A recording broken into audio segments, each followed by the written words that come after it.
All right, this video is on part 2 of chapter 6 in our Chem 140 class.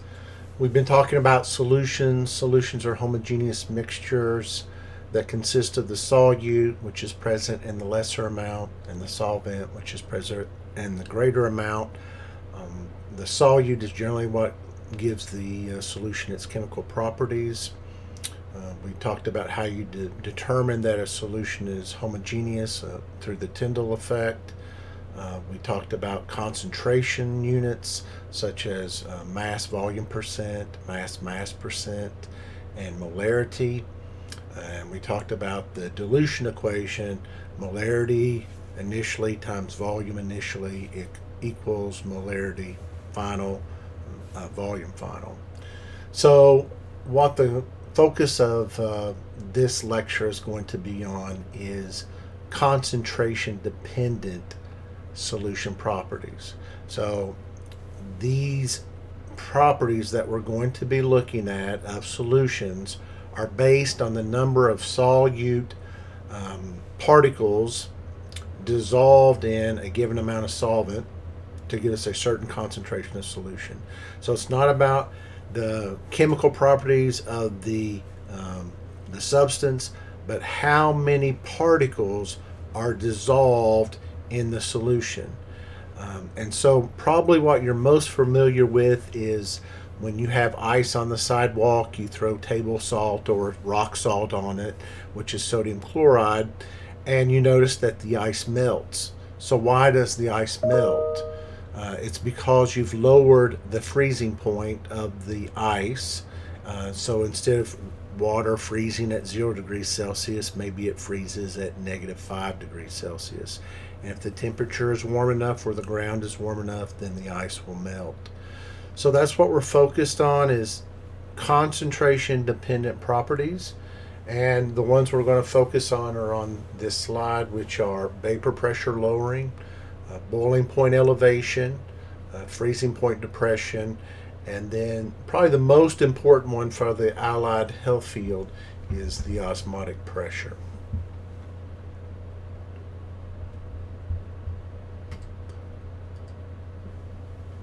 So vapor pressure, we described vapor pressure in the last video, or the video on chapter 5, and what we talked about vapor pressure was that you have a container and you add a liquid to it, and then you close the container off, and then the liquid evaporates or vaporizes into a gas, and then some of that gas goes back into the liquid form. And when that becomes when we have a dynamic equilibrium where the rate of liquid, what's dissolved in liquid becomes gas, and what as gas goes back into the liquid, if we measure that pressure, that is the vapor pressure. So vapor pressure solution results in the escape of solvent molecules from the liquid to the gas. The partial pressure of the gas phase solvent molecules increases until an equilibrium is reached. So here we're focused on the solvent molecules like water, and that's what we're mainly using as a solvent in Chem 140. So the solute molecules will hinder the escape of the solvent molecules and lower the equilibrium vapor pressure. So if we have pure water, there's nothing restricting the water from becoming from going from the liquid phase to the gas phase, or the gas phase back to the liquid phase. When we start adding solute particles, there's going to be an interaction between the solvent and the solute, and that is not going to allow equilibrium to occur at the same level. We're not going to have as many solute molecules escape per given time versus pure solvent. And so the vapor pressure, whereas it was a pure solvent, the vapor pressure may be here very high. It's going to be lowered because of the solute molecules added. So let's get a visualization of that. So you can see if these round white balls represent pure solvent, these can easily escape given enough kinetic energy from the surface. We talked about surface tension when we talked about the states of matter. But once we add the solute molecules that are in green here, there's an interaction of the solute with the solvent. And this is the solvent, I'll call them V. And so we're not going to see as much solvent escape. And because we don't, it is lowering the vapor pressure. So Rayout's law, I do want you to know this, is when a non-volatile solute, the key here is non-volatile, like sodium chloride, like calcium chloride, like an ionic compound generally, is added to a solvent, the vapor pressure of the solvent decreases in proportion to the concentration of the solute. So the more solute we add that is in the solution, the more, the less the vapor pressure will be, the lower the vapor pressure will be. Okay, so again, solute molecules in green, solvents in white, and by adding the solute, you decrease how much of the solvent can escape, and we see a lower in the vapor pressure. Rayout's law. Next is freezing point depression. We talked about if you add rock salt to ice, it melts at a particular temperature. If it gets too cold, rock salt no longer works, and then we use a different compound called hot melt, which is mostly calcium chloride. So freezing point depression may be explained by considering the equilibrium between the solid and liquid states. When you add solute to the solvent, in this case water, it interferes with the water molecules having enough intermolecular force to form ice.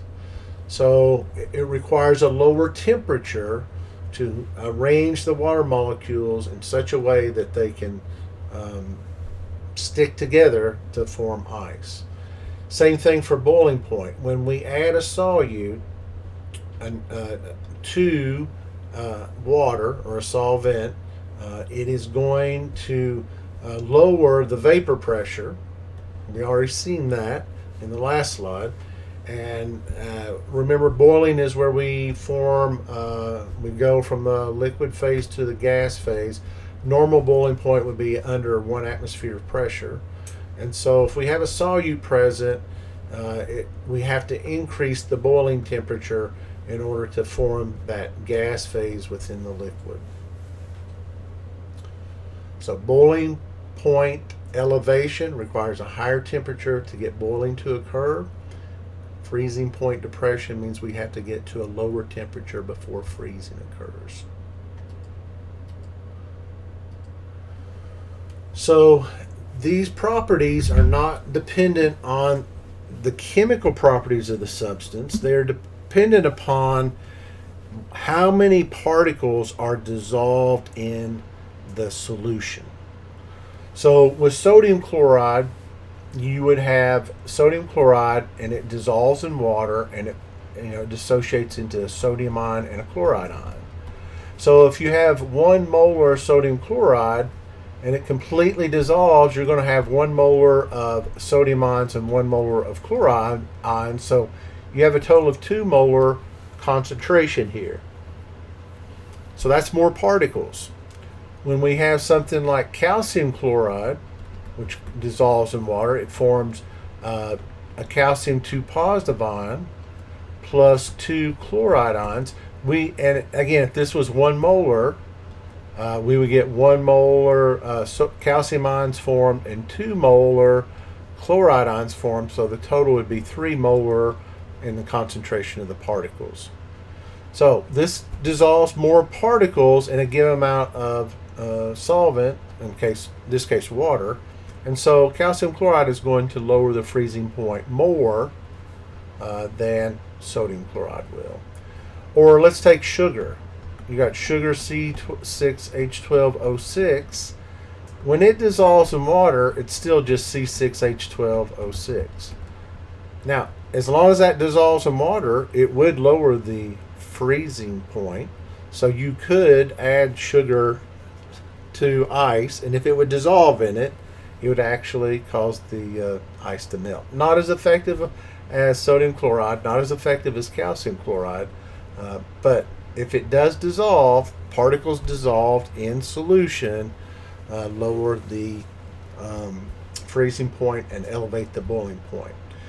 So the common concentration unit that we use to talk about freezing point depression, boiling point elevation is molality. Notice it's a lowercase m, not a capital M, and it is the moles of the solute divided by the kilograms of solvent. Now, two things. This is a mass.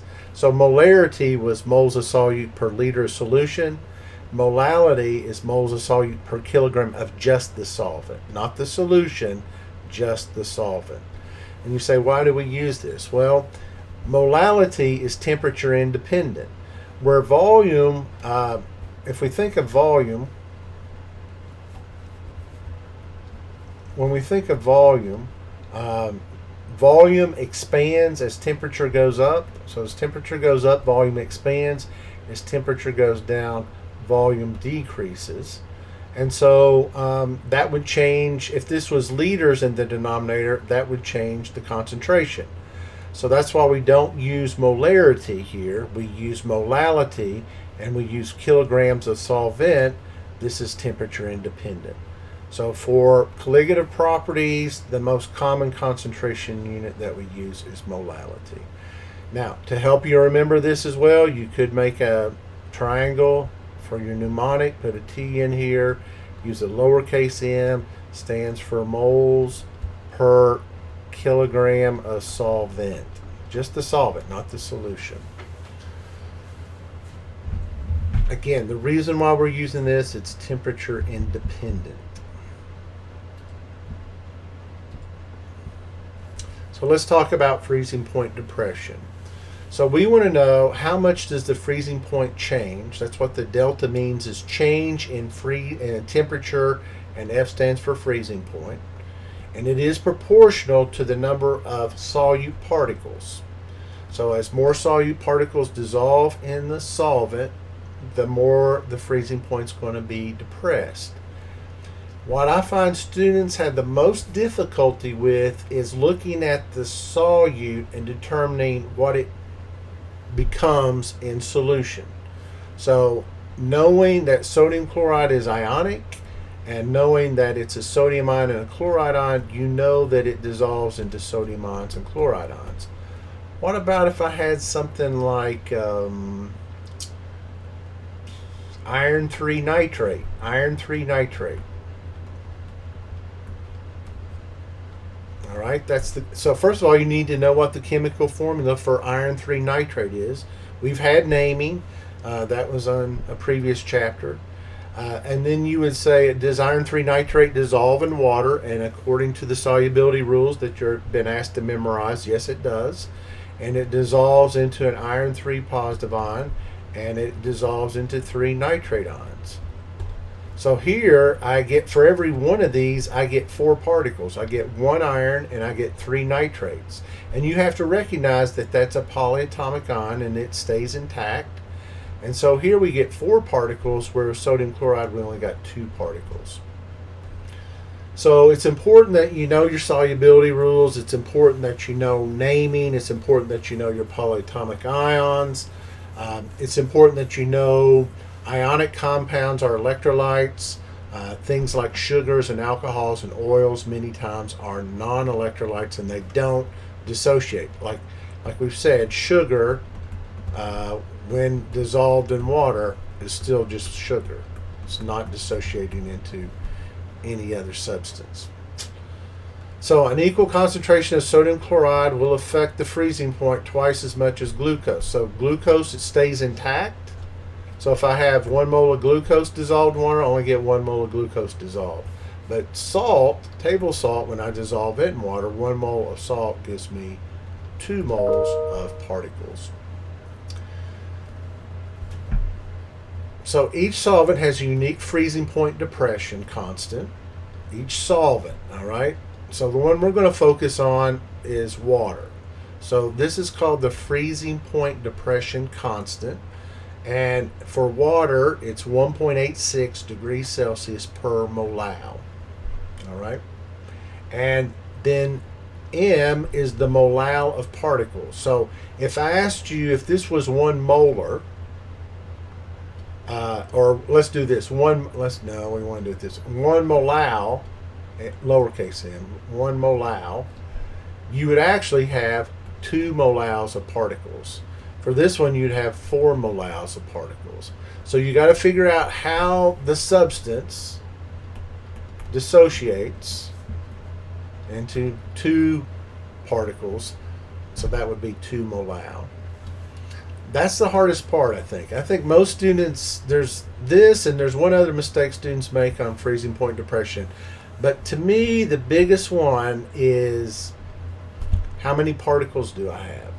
And you have to know, again, chemical formulas, solubility rules in order to figure that out.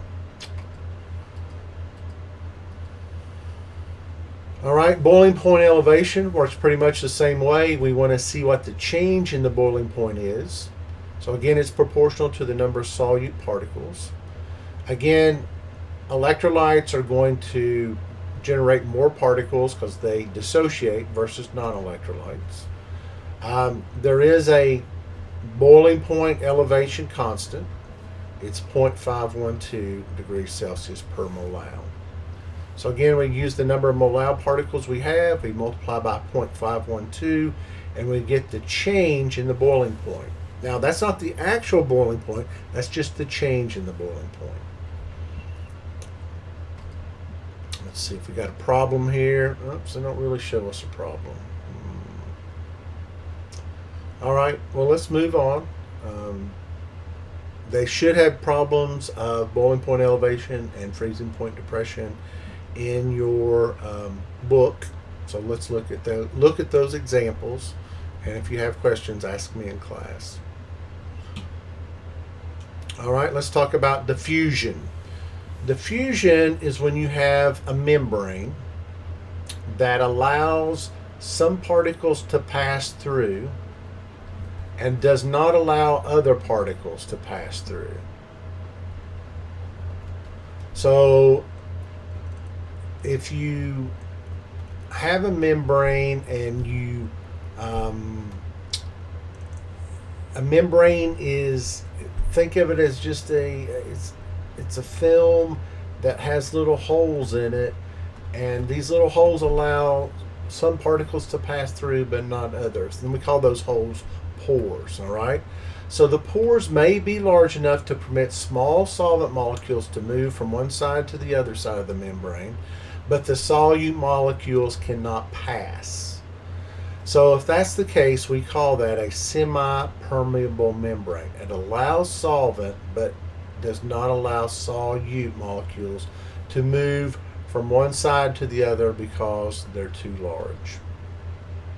Now, you're looking at this and saying, well, why do I need to know this? Well, the way you're going to use it in biology is you have a cell, right? You have a cell, and this is going to allow solvent to move in and out of the cell, but the solute molecules may not pass.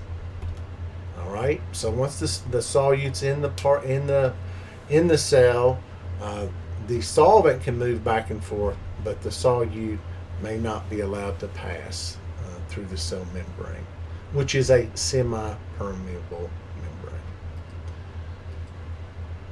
So you say, how would we use that in real life? Well, if you know anyone that's on kidney dialysis, this is what we do.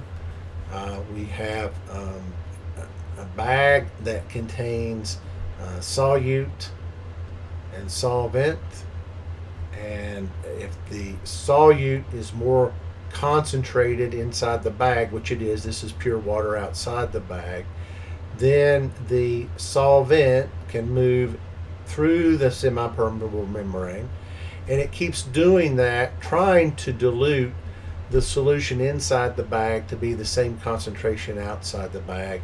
But that's not going to happen because there's no solute outside the bag here. But at some point, it will stop. And what causes it to stop is called osmotic pressure. So the amount of liquid from the surface up to the top here, this amount of volume of solution, that has a pressure to it. You know, pressure is equal to force divided by area, and you have the area here, and you have a force, and so that's what stops the liquid from flowing into, or the water flowing into the semi-permeable membrane, is the osmotic pressure.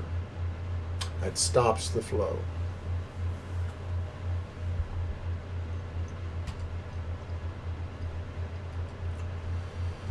So what we want to know is not just what the molarity of the solution is, because we're talking about particles here. We want to know what the osmolarity is. So osmolarity is the number of moles of particles multiplied by the molarity. So molarity is the molar concentration. It's moles per liter, which we just talked about in the last lecture. And then you multiply by the number of particles generated from the solute. So again, for sodium chloride, if you had NaCl, it's a 1 molar solution, but you know that sodium chloride dissolves or dissociates into sodium ions and chloride ions. So this I would be 2, 1 for this and 1 for that. So 2 times 1 would give us a 2 osmolarity solution. 2 osmolarity solution.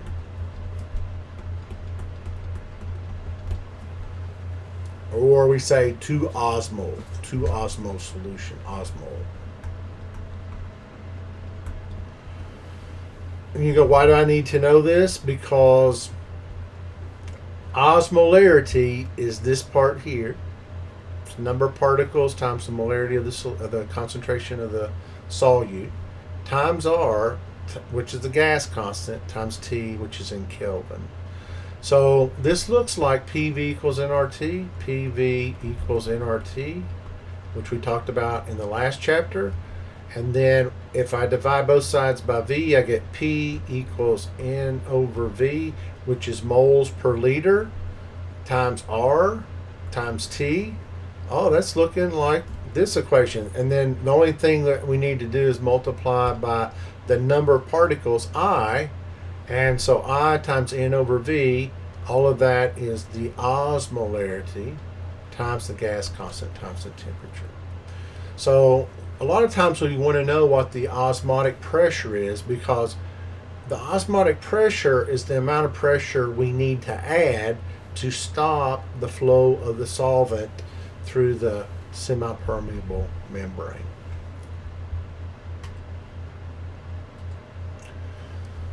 So this is what you're going to be expected to do.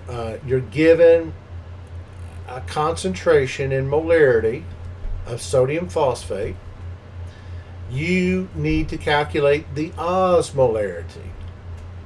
So you have to recognize that sodium phosphate is an ionic compound.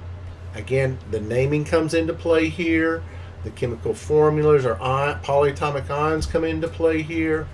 So when you would say sodium phosphate, yeah, all group 1A salts are water soluble. This will dissociate into 3 sodium ions, and then you have to recognize that that's the polyatomic ion phosphate with the -3 charge. So the total number of particles here, there is 4 for every one of these. So it's a 4 particles for every 1 solute. So if you go back to the definition of osmolarity, that's what this means here. I stands for the number of moles of particles per mole of solute. And so for sodium phosphate, for every 1 mole of solute, sodium phosphate, you get 4 moles of particles. So we take the molarity, which is 5 times 10 to the negative 3 moles per, this is a typo here, moles per liter. And we know there's 4 moles of particles for every 1 mole of sodium phosphate. If we multiply 4 times 5.0 times 10 to the negative 3, we get 20 times 10 to the negative 3, but in scientific notation, that would be 2.0 times 10 to the negative 2 moles of particles per liter. And that is the osmolarity. Osmolarity. And again, what's the significance of this? It tells you how many particles are in the solution, not just how many sodium phosphates are in the solution. Because again, for every 1 sodium phosphate, we're getting 4 particles of solution. 4 particles in the solution.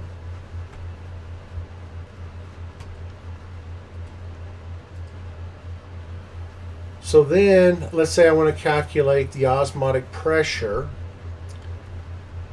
for sodium chloride, this concentration of sodium chloride. So what this is saying is this. If you want to draw a picture of it, this is what you would say. Here's a container. Here's a semi-permeable membrane. Here we have pure water. I'm just going to call them W's for pure water. And over here we have sodium chloride, which dissolves in water. And there's going to be plenty of them. I'm just going to represent that as these 2 ions. And then we have water. It's mostly water. Remember, a solution, the solvent's present in the greater amount, and the solvent in this case is water. So what would happen here is the solvent would move through the semi-permeable membrane, and you would actually, and so you started off with level amounts of volume of both of these, but as the solvent moves across the membrane, trying to reduce the concentration of the sodium chloride, what you would see is this volume would decrease. It would go from here down to here, and this volume would increase. So it would go from here to here. It would increase in volume, and that's the water, the solvent, moving through the semi-permeable membrane. Well, if we want to, and so this amount of extra volume here has a mass to it, and that mass is the, that has a pressure, right? That mass is going to be pulled towards the center of the earth, and that pressure is going to be equal to the force divided by the area. So if I don't want this water to flow through the semi-permeable membrane, I've got to add a pressure to this side of the container that forces the water back this way and keeps it from moving across. That's what osmotic pressure is. So what is the pressure needed to keep the solvent from moving through the semi-permeable membrane? So here's the equation. And again, if you don't remember it, just think PV equals nRT, and then P equals N over V RT.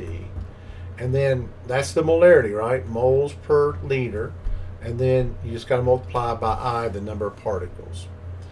So what you have to recognize, this is where I find students make the greatest mistake, is you got to recognize sodium chloride, when added to water, dissociates into sodium ions and chloride ions. So we get, for every 1 mole of sodium chloride, we get 1 mole of sodium ions and 1 mole of chloride ions. So that's where we get this, 2 moles of particles for every 1 mole of sodium chloride. We multiply that by the concentration. So this is I times the molarity, which we call osmolarity, times R, which you've memorized from the last chapter, times the temperature, which has to be in Kelvin. You'll write this down on paper, and you'll watch the Kelvin cancel out here. You'll watch the moles cancel out here, the liters cancel out here, and the moles and moles cancel out here, and the only thing left is atmospheres, which is a pressure unit, and we get an answer of 2.4 atmospheres. So you would have to apply 2.4 atmospheres of pressure on this side of the semi-permeable membrane to stop the water from flowing across the membrane. So osmotic pressures, you say, well, again, why would I need to know this? This is what happens when you you ingest table salt through your food, sodium chloride, and it starts affecting your blood pressure. All right? So that's why they want to limit your salt intake. So I guess the next picture will show a graphic of that. So here you have 3 blood cells, the red blood cells, and labeled A, B, and C. So in a so cell function requires a maintenance of the same osmotic pressure inside and outside the cell. That makes sense. Because if the pressure isn't the same inside and outside, if the pressure outside is less, or the pressure inside is much greater, it's going to cause the blood cell to expand and possibly explode. And then if it's not if the pressure is less, it's going to collapse, right? And so an isotonic solution is where the concentration or the osmotic pressure inside and outside are exactly the same. They have the same concentrations inside and outside the cell. So if we have that, we have a normal cell. But if the solute concentration of the fluid surrounding the cells is higher, we get a hypertonic solution. So if the concentration of sodium chloride is greater outside the cell, and I can't really see that. Let's see if I can change. Well, I'll just have to write it like this. Let's say the sodium ions and chloride ions outside the cell are greater than inside the cell, then the water is going to flow outside the cell, trying to dilute that concentration, and we see it collapse. All right? That's called a hypertonic solution. You have too much sodium chloride outside the cell. Hypertonic.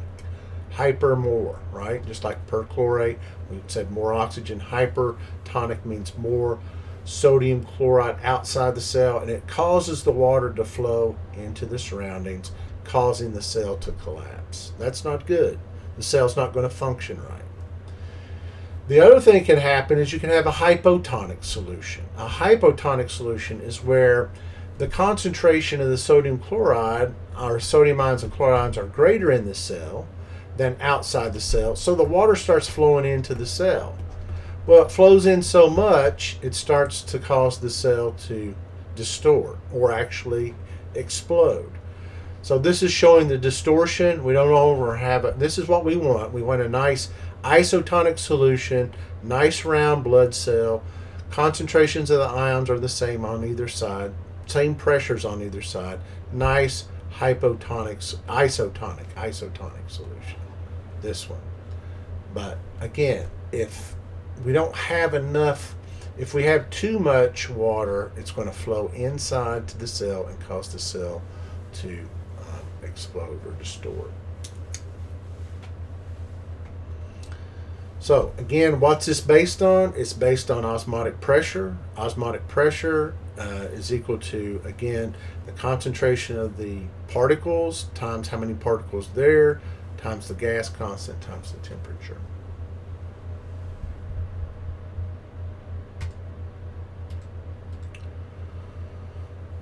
So everything we've been talking about has been aqueous solutions, which means dissolved in water. Same thing when we're talking about blood cells in water. And the reason why we talk about water so much, it is an excellent solvent for polar molecules. 60% of the human body is water. Water is what transports ions, nutrients, and waste in and out of the cells. It's solvent for biochemical reactions in the digestive tract, and reactants or products in some biochemical processes. So let's go to this next slide, which shows how this semi-permeable membrane in cell looks like. So you know this is called a cucumber, and a cucumber is it's got a lot of water in it. So there's a membrane on this cucumber. There's cell membranes, but there's also a skin on the cucumber, which is also a membrane.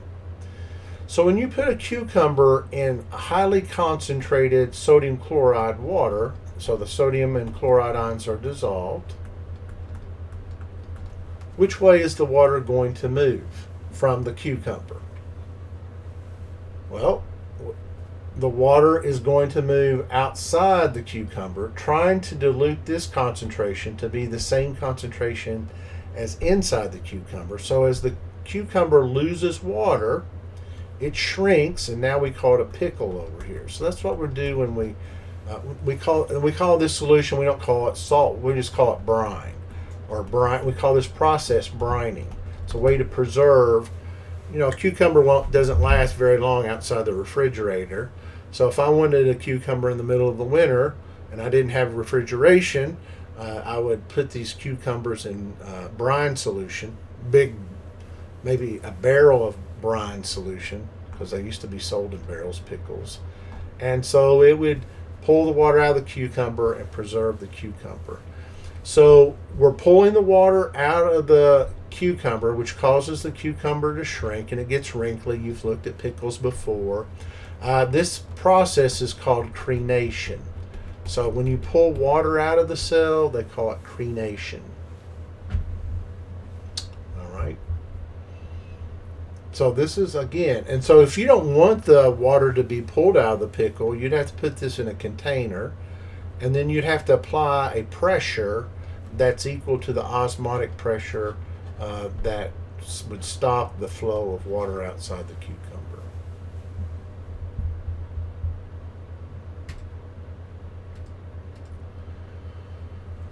All right, our last concentration unit. This is used in the allied health field as well. This is about how we determine nerve conduction. And so one of the things we want to know is how many electrolytes in the solution. So nerve conduction is based on positive and negative ions moving in and out of a cell, or a nerve or something like that. So we have molarity, which we know is moles per liter. But what we want to know is what is the equivalence per liter. We want to emphasize the charge. So when I have sodium chloride, I have 2 charged ions there. And so for every 1 mole of sodium, 1 molar concentration of sodium chloride, I have 2 molar in equivalence, because I get 2 moles of ions. So that's that. When we talk about you need to replenish your electrolytes, or maybe you've thrown up a lot or something like that, or very dehydrated, one of the things we want to do is support your electrolytes in your body, because we know if the electrolytes get out of whack, we can get into problems like heart stoppage. So let's look at the next slide. And so here we have sodium phosphate again. And so it's 1 molar concentration. And so we get 3 moles of sodium ions and 1 mole of phosphate ions. And you go, oh yeah, we've seen this before. It's 4 osmo. Well, we're not talking about osmolarity here. We're talking about charges. So these are called equivalents. So we know sodium is a positive 1 ion, and there are for every 1 mole of sodium phosphate, we get 3 moles of ions. So 3 times the charge on the sodium is 1 positive, so that it's 3 molar in equivalents. 3 molar equivalents. But phosphate, which is a negative 3 charged ion, you only have 1 mole of this for every 1 mole of sodium phosphate. But when we take 1 times the charge on the phosphate, we have 3 moles of equivalents. So even though that concentration is 1 molar and this is 3 molar, when we go to equivalents, both of these are going to have the same number of equivalents. So here it is. 1 equivalent of an ion is its molar mass of the ion, number of charges on the ion. All right, so let's look at that.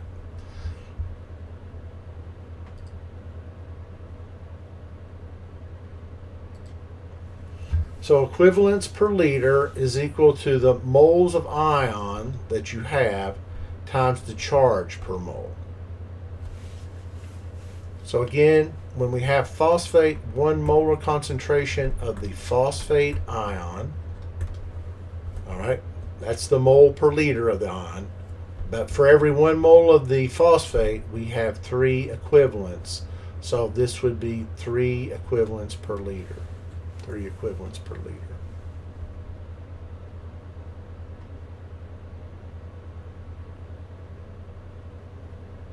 And again, we don't emphasize whether it's positive or negative. It's just 3 equivalents. So here we go. The equivalents per liter for phosphate would be, if the concentration of the phosphate ion is 5 times 10 to the negative 3, we would put the concentration here. We will multiply by 3 per every 1 mole of phosphate ion. We have 3 charges, 3 equivalents, as we call them. So 3 times 5 times the concentration will give us a equivalence of per liter of 1.5 times 10 to the negative 2. Now, here's what I will say here. Most of the time, we would not report our final answer as this. What we would do generally is we would move this decimal over here, and that would make this 10 to the negative 3, and we would say 15 milliequivalents per liter. Most of the time in biology, things operate in our system in milliequivalents per liter. So just keep in mind that this was 1.5 times 10 to the negative 2, and that is the correct answer. But I'm going to tell you that a lot of times things will be translated into milliequivalents. So don't get thrown by that. All we're doing is we're taking a factor of 10 and moving it over here, and that makes that 15, but that now makes this a negative 3. And so now we would just say 15 milliequivalents per liter. So be careful with that. That's what I see students miss on the exam. I think a lot of times exam questions are in milliequivalents. I think your homework's in that. But just get used to, once you get to this answer, that you may have to convert it to milliequivalents per liter.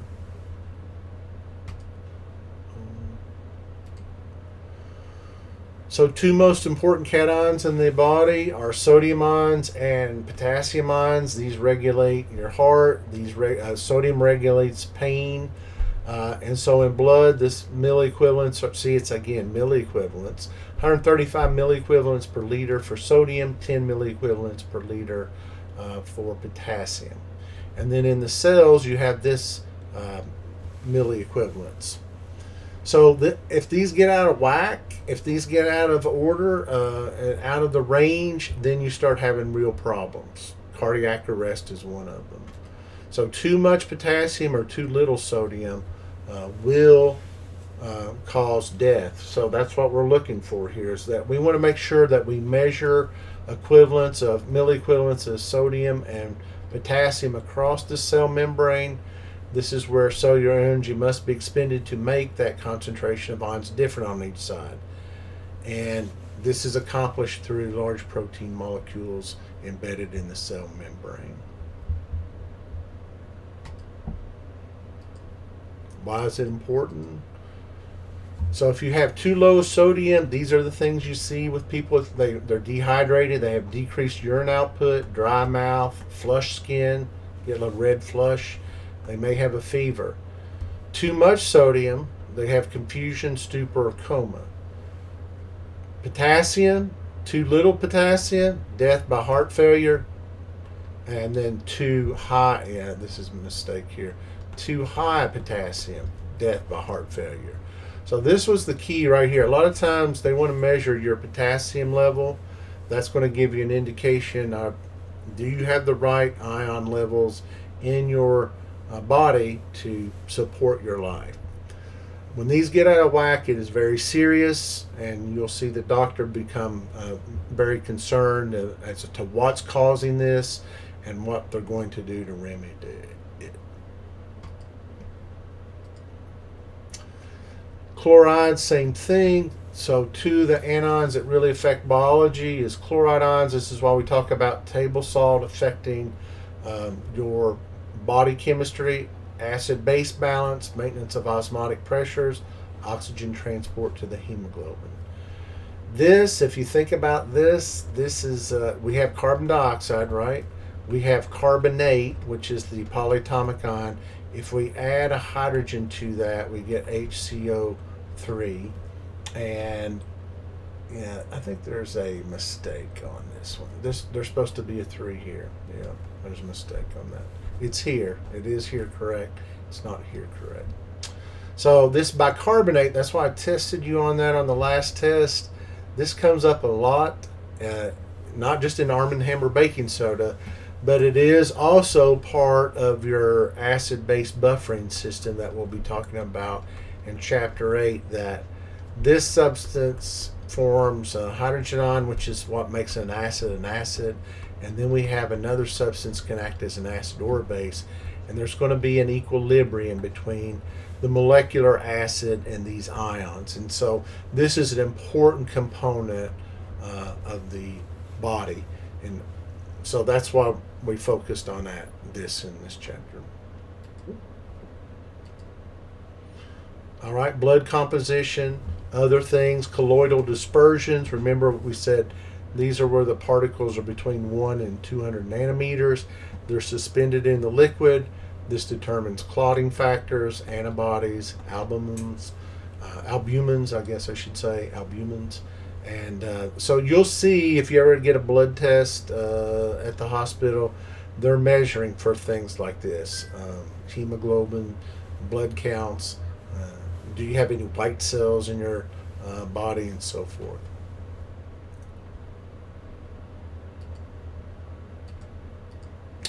And that is the end of Chapter 6 on solutions. And we will continue on and talking about equilibrium and acid-base reactions after this.